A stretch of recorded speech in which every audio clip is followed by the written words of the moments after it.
Presidenti Amerikan Donald Trump ka deklaruar se Irani ka qenë disa herë shumë pranë një marrëveshje me Shtetet e Bashkuara, por sipas tij në momentet përfundimtare Teherani është tërhequr. Sa herë që arrim dakordsi të nesërmen, është sikur nuk ka ndodhur asgjë, ka diçka që nuk shkon me ta. Sinqerisht janë të çmendur, u shpreh Trump.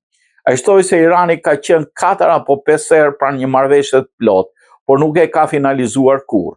Sipas tij, një nga pikat e diskutimit ka qenë dhe dorëzimi e rezervave të uraniumit pasuruar nga SBA gjatë negociatave të mëparshme.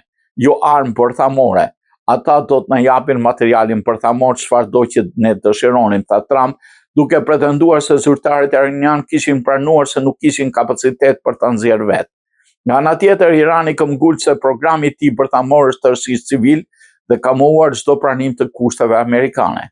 Ministri i Jashtëm Abbas Araghchi ka cilësuar çështjen e pasurimit të uraniumit si të ndërlikuar, duke nënhapur mundësinë për shtyrje të negociatave.